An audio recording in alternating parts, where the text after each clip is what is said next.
Guys welcome back to my channel. My name is Saurabh. So आज हम chapter 4 का जो सेकंड पार्ट है वो हम स्टार्ट करने वाले हैं, सॉर्टिंग मटेरियल्स इनटू ग्रुप्स। तो गाइज आपको याद होगा कि लास्ट वीडियो में हमने क्या क्या पढ़ा था। हमने ऑब्जेक्ट्स के बारे में पढ़ाई की थी, देन ऑब्जेक्ट्स एंड जो मटेरियल्स है, the materials through which they are made of, उसके बारे में हमने जाना था।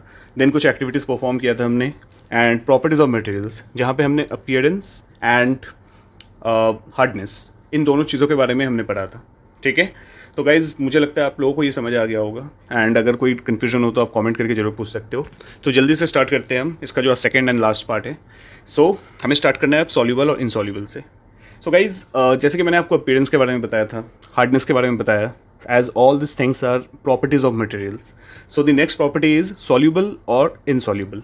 जी हाँ, अब आपको लग रहा होगा सॉल्यूबल का मतलब क्या है। सॉल्यूबल यानी कि कोई ऐसा सब्सटेंस जो अगर पानी में घुल जा रहा है, बिल्कुल कंप्लीटली मिक्स हो जा रहा है, डिसअपियर हो जा रहा है घुल के, तो वैसे सब्सटेंसेस को हम सॉल्यूबल बोलते हैं।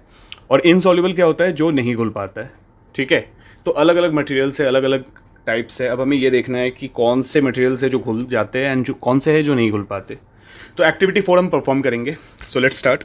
यहाँ पे लिखा हुआ है, collect samples of some solid substances such as sugar, salt, chalk powder, sand and sawdust. Take 5 glasses or beakers, fill each one of them about 2/3 with water. तो हमें क्या करना है, सबसे पहले तो कुछ सैम्पल्स उठाने हैं, जैसे चौक हो गया आपका, ठीक है, शुगर हो गया, सॉल्ट हो गया, चौक पाउडर हो गया, सैंड हो गया, सॉडस्ट हो गया। ठीक है, अब बीकर्स लेने हैं 5, क्योंकि 5 सब्सटेंसेज हैं हमारे पास, तो 5 बीकर्स लेने हैं जिसमें हम पानी डाल सकते हैं, और हमें उसे पानी से फिल करना है 2/3 यानी 2/3, ऑलमोस्ट 66%। आप 70% मान के चलो। ठीक है, पूरा मत फिल करना, आप 70% तक फिल करके। ठीक है, अब उसमें क्या करना है, आपको ये ऐड करने हैं सब्सटेंसेस। यहाँ पे लिखा हुआ है, add a small amount of sugar to the first glass, salt to the second glass, and similarly add small amounts of the other substances into the other glasses. मतलब 5 बीकर से 5 substances है, अब पानी डाल के आपको 2/3, उसके बाद आपको वही सब्सटेंसेस उनमें डालने हैं। ठीक है, किसी एक में आपने चौक डाला, एक में आपने सॉल्ट डाला, एक में आपने शुगर। ठीक है, उसी तरीके से 5 डाल देना है आपको। उसके बाद अच्छे से उनको मिला देना है, स्टर कर देना है। ठीक है, stir the contents of each of them with a spoon. एक चम्मच लेके उसको अच्छे से स्टर करना, जिससे कि वो घुल जाए। Wait for a few minutes, कुछ टाइम वेट कर लो। उसके बाद आपको ऑब्जर्वेशन क्या मिलेगा, देखो। Observe what happens to the substances added to water, figure 4.4। ये फिगर 4.4 में आप देख सकते हो कि यहाँ पे ये देखो, व्हाट डिसअपियर्स व्हाट डजंट। ये जो देख रहे हो ना, इसमें आपको दिख रहा होगा कि ये जो सब्सटेंसेस है, ये जो ब्लैक कलर का, ये घुल नहीं पाया ठीक से। ठीक है, that means it is insoluble. And इसमें ये जो है, इसमें प्रॉपरली ये घुल चुका है, मतलब ये डिसअपियर हो गया, यानी कि दिस इज सॉल्यूबल। मतलब इसमें जो भी था, चौक था या फिर शुगर था, जो भी था, ठीक है, ये घुल चुका है, बट ये घुल नहीं पाया, तो दिस इज इनसॉल्यूबल। वरना ये जो सॉलिड पार्टिकल है हमें दिखता ही नहीं, जैसे यहाँ पे बिल्कुल नहीं दिख रहा है, इस वाले में दिख रहा है।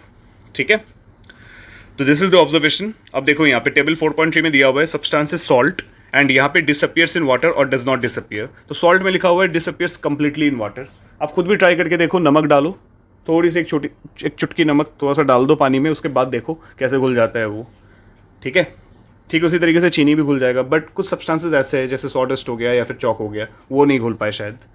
यहाँ पे लिखा हुआ है, you will notice that some substances have completely disappeared और dissolved in water. We say that this substances are soluble in water, जैसे कि मैंने आपको बताया। Other substances do not mix with water and do not disappear even after we stir for a long time. This substances are insoluble in water. यानी कि कहने का मतलब है, कुछ जो सब्सटेंसेज है वो तो पहले ही मतलब घुल जा रहे हैं, बिल्कुल डिसअपियर हो जा रहे हैं, आपको पता ही नहीं चलेगा कि उसमें घुला भी है, मतलब हमने कुछ डाला भी था, बट ठीक है, कुछ मिनट बाद। बट कुछ सब्सटेंसेज ऐसे हैं जो बिल्कुल नहीं घुल पा रहे, इवन दो उसको मतलब अच्छे से स्टर कर दो, अच्छे से मतलब घोल दो, लाइक चम्मच से, यूजिंग योर स्पून, बट उससे भी नहीं हो पाएगा। क्यों? क्योंकि ऐसे सब्सटेंसेज इनसॉल्युबल है, वो घुल नहीं सकते। So this is one of the property of those materials जो हम डिस्कस कर रहे हैं। ठीक है, water plays an important role in the functioning of our body because it can dissolve a large number of substances. Do liquids also dissolve in water? अब जाहिर सी बात है, पानी बहुत इंपॉर्टेंट होता है हमारे लिए, क्योंकि हम जो खाते हैं ना, वो सारी चीज़ें डिजॉल्व हो जाता है, पानी हेल्प करता है उस चीज़ को। Water, that is the reason we need to consume a lot of water. ठीक है, अब इसमें ये पूछा जा रहा है, do liquids also dissolve in water. अब ये जो 5 प्रोडक्ट्स जो मैंने आपको बताया, ये 5 तो सॉलिड प्रोडक्ट्स है। अब हमें ये जानना है कि अगर सॉलिड डिजॉल्व हो सकता है, तो क्या लिक्विड भी डिजॉल्व हो सकता है? तो अब उसके बारे में हम बात करेंगे एक्टिविटी 5 में। तो एक्टिविटी 5 स्टार्ट करते हैं। Collect samples of vinegar, lemon juice, mustard oil और कोकोनट ऑयल, केरोसिन और any other liquid. Take a glass tumbler. यहाँ भी आपको यही करना है, 5, जैसे वहाँ पे हम लोगों ने 5 अलग अलग सॉलिड सब्सटेंसेस कलेक्ट किया था, यहाँ पे लिक्विड सब्सटेंसेस आपको कलेक्ट करने हैं, लिक्विड सैम्पल्स। एक हो गया आपका विनेगर, एक लेमन जूस, एक मस्टर्ड ऑयल या फिर कोकोनट ऑयल कह दो, एक केरोसिन और एनी अदर लिक्विड, ठीक है। ग्लास टम्बलर ले लो, ग्लास टम्बलर में आप पानी भर दो हाफ, यहाँ पे 50% भरना, उससे ज़्यादा नहीं। And add a few spoonfuls of one liquid to this and stir it well, let it stand for 5 minutes. Observe whether the liquid mixes with water. Repeat the same with other liquids as many different liquids are available to you. Write your observations in table 4.4.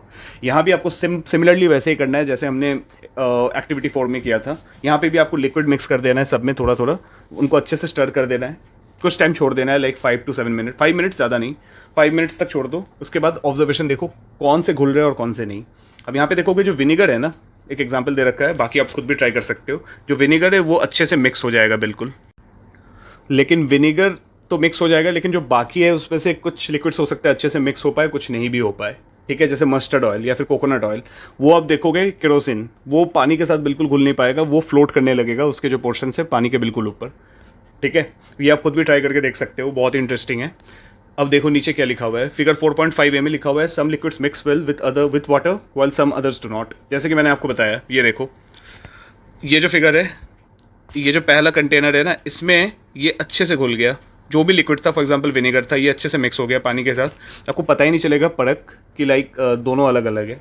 But यहाँ पे देखो इस वाले में क्या है कि ये जो है ना, ये ऊपर की तरफ ही रह गया, यानी ये सॉल्यूबल नहीं है, ये मतलब इनसॉल्यूबल लिक्विड है, क्योंकि पानी जो है, पानी ये है, नीचे की तरफ पानी है, ऊपर ये लिक्विड है, ठीक है। ये लिक्विड ऊपर की तरफ ही रह गया, लेकिन ये नीचे पानी नीचे रह गया, तो ये ना मतलब एक साथ ऐसे घुल नहीं पाया, ठीक है। सो ये इनसॉल्यूबल हो गया। एंड दी 4.5a में जो शो किया गया है वो सॉल्यूबल लिक्विड है, लाइक विनेगर। अब यहाँ पे लिखा हुआ है some gases are soluble in water whereas others are not. अब जाहिर सी बात है, सॉलिड लिक्विड की बात की है हमने, तो गैसेस की भी बात करनी पड़ेगी। कुछ गैसेस भी है जो सॉल्यूबल होते हैं पानी में और कुछ नहीं होते। Water usually has small quantities of some gases dissolved in it. For example oxygen gas dissolved in water is very important for the survival of animals and plants that live in water. अब आप देखोगे पानी के अंदर, मतलब जैसे समुंदर में हो गया, नदी के अंदर हो गया, लाइक बहुत लाइक मरीन एनिमल्स रहते हैं, ठीक है, फिशेज हो गए, मतलब बहुत सारे ऐसे एनिमल्स हैं, मरीन एनिमल्स। तो उनको ऑक्सीजन कहाँ से मिलता है? क्योंकि वो ऑक्सीजन ऑलरेडी डिजॉल्व होता है पानी में, ठीक है। और वो ऑक्सीजन क्या होता है कि पानी के साथ सॉल्यूबल होता है, जैसे कि मैंने आपको बताया ना, some gases are soluble in water. So oxygen is one of those gases, तभी जाके it becomes possible for those marine animals and some of the plants as well to survive, and that too under water, ठीक है। अब बात करते हैं objects में float और सिंक इन वाटर, ठीक है। एक minute, okay, sorry for the interference. So objects में फ्लोट और सिंक इन वाटर। अब हम ये जानेंगे कि कौन से ऑब्जेक्ट्स हैं जो सिंक होते हैं और कौन से फ्लोट होते हैं, ठीक है। जैसे कि 4.5a फिगर में मैंने आपको बता दिया कि ये देखो, ये सॉल्यूबल नहीं है, ठीक है, इनसॉल्यूबल है। 4.5b में एक्चुअली, ठीक है। तो अब हमें ये भी देखना है ना कि अगर पानी के साथ मिल नहीं पा रहा है कोई भी सब्सटेंस, चाहे वो सॉलिड हो या लिक्विड, तो वो फ्लोट करेगा या सिंक, या फिर वो फ्लोट करेगा यानी तैरेगा ऊपर, या फिर वो सिंक बिल्कुल डूब जाएगा नीचे की तरफ, बिल्कुल पानी के नीचे की तरफ आ जाएगा। तो इसमें देखो क्या लिखा हुआ है, while doing activity 4 you might have noticed that the insoluble solids separated out from water. You may have also noticed this with some liquids in activity 5. जैसे कि हमने एक्टिविटी किया अभी, ठीक है, उसमें वो soluble हो नहीं पाया, insoluble था। Some of these materials that did not mix with water floated to the surface of water. Others may have sunk to the bottom of the tumbler, right? यानी कुछ materials तो मतलब mix नहीं हो पाए, जो वो फ्लोट करने लगे पानी के साथ, पानी के ऊपर एक्चुअली। एंड कुछ जो मटेरियल्स है that have actually sunk to the bottom, नीचे की तरफ आ गए। तो अब इसमें क्या होता है, इस तरीके के दो तरीके के सब्सटेंसेस होते हैं, ठीक है। ये डेंसिटी पे भी डिपेंड करता है, जो कि हम बाद में पढ़ेंगे डेंसिटी के बारे में, ठीक है। अब यहाँ पे लिखा हुआ है we notice many examples of objects that float in water और सिंक, फिगर 4.6। अब फिगर 4.6 कहाँ पे, ये देखो। अगर मैं इस वाले फिगर की बात करूँ तो इसमें क्या है, इसमें आपको दिखेगा some objects float in water while others sink. ये जो नीचे के जो सब्सटेंसेस है दे आर एक्चुअली सिंकिंग, नीचे की तरफ आ चुका है।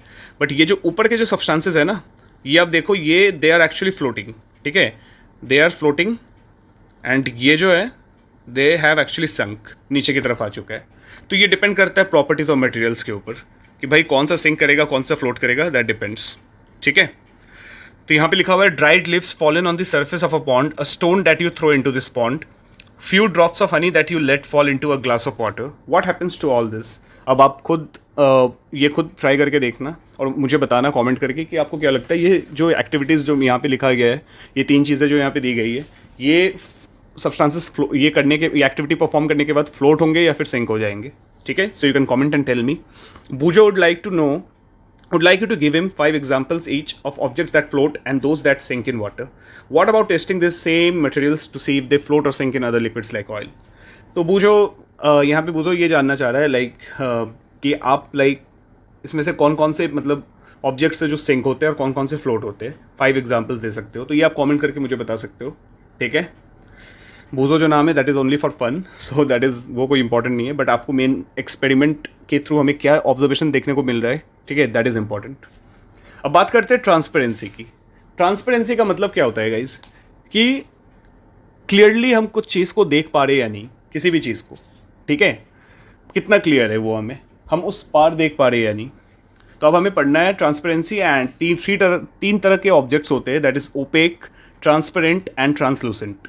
तो हमें इन 3 तरह के ऑब्जेक्ट्स के बारे में हमें जानना है. So let's start. You might have played the game of hide and seek. Think of some places where you'd like to hide so that you are not seen by others. Why did you choose those places? Would you have tried to hide behind a glass window? Obviously not, as your friends can see through that and spot out. Can you see through all the materials? अब देखो guys, बचपन में हम लोगों ने, जैसे यहाँ पे दिया गया है, बचपन में हम लोगों ने सबने हाइड एंड सीक गेम तो जरूर खेला होगा, आप लोगों ने भी खेला है, राइट? तो हाइड एंड सीक में क्या होता था कि हम छुपते थे जिससे कि जो हमारे फ्रेंड है, ठीक है, वो हमें पकड़ नहीं पाए, वो हमें देख नहीं पाए. अब एक बात बताओ, अब एक ग्लास विंडो के पीछे अगर हम छुप जाए तो क्या हमारा फ्रेंड हमें देख पाएगा? बिल्कुल देख पाएगा. तो क्या फ़ायदा होगा छुप के, जब वो हमें पकड़ ले रहा है ना, जब हमें वो देख पा रहा है. तो ग्लास विंडो के उस पर कैसे देख पा रहा है? Because that is transparent. ठीक है, ग्लास है, वो ट्रांसपेरेंट ऑब्जेक्ट है. That is the reason your friend will be able to see you through that glass window. Can you see through all the materials? अब बात ये आती है कि हम क्या सारे मटेरियल्स के थ्रू देख सकते हैं उस पर? जैसे बीच में एक दरवाज़ा बना हुआ है लकड़ी का, क्या वो दरवाज़ा बंद है तो क्या हम दरवाजे के उस पर देख पाएंगे? बिल्कुल नहीं, because that door is an opaque object. वो ट्रांसपेरेंट या ट्रांसलूसेंट नहीं है. ठीक है, अब देखो, दो सब्सटेंसेज और द मटेरियल्स, ये याद रखना गाइस, इंपॉर्टेंट है. दो सब्सटेंसेज और materials that through which things can be seen are called transparent. Figure 4.7. ठीक है, ये फिगर है यहाँ पे, सॉरी ये 4.8 हो गया, transparent bottles in a shop. 4.7 ये दिस इज़ द फिगर. ठीक है, लुकिंग थ्रू ओपेक, ट्रांसपेरेंट और ट्रांसलूसेंट मटेरियल. ये जो है ये ओपेक है, this is transparent and this is translucent. हमने ओपेक के बारे में पढ़ा, ट्रांसपेरेंट के बारे में पढ़ा. Now we are going to study about translucent materials. But उससे पहले थोड़ा सा इन्फॉर्मेशन और दे दूं मैं आपको. अब यहाँ पे लिखा हुआ है glass, water, air and some plastics are examples of transparent materials. Guys very important, ये जो एग्जांपल्स हैं इनको याद रखना. Glass, water, air and some plastics, ये ट्रांसपेरेंट मटेरियल्स है जिसके थ्रू हम इजिली क्लियरली देख सकते हैं उस पर. ठीक है, shopkeepers usually prefer to keep biscuits, sweets and other eatables in transparent containers of glass और plastic so that buyers can easily see these items. अब किसी भी आप दुकान में जाओगे, जैसे राशन की दुकान में गए या कहीं भी, तो वहाँ पे मान लो अगर बिस्किट्स या कुछ रखा हुआ है, ठीक है, इस तरीके से, सो वो हमेशा देखो कि कोशिश करते हैं ना, कि वो हमेशा ट्राई करते हैं कि एक ट्रांसपेरेंट बॉटल में रखे. ठीक है, तो उससे क्या होगा ना, ट्रांसपेरेंट ग्लास में, कंटेनर कह लो आप उसको. ठीक है, जिससे कि वो जो बायर से, जो कस्टमर से, वो देख पाए उस पर कि भाई मतलब उस कंटेनर में रखा गया हुआ है. अगर वो ओपेक हो जाए तो उसमें तो पता ही नहीं चलेगा, फिर उसे खोल के दिखाना पड़ेगा, है ना. ये देखो, transparent bottles in a shop, figure 4.8 में.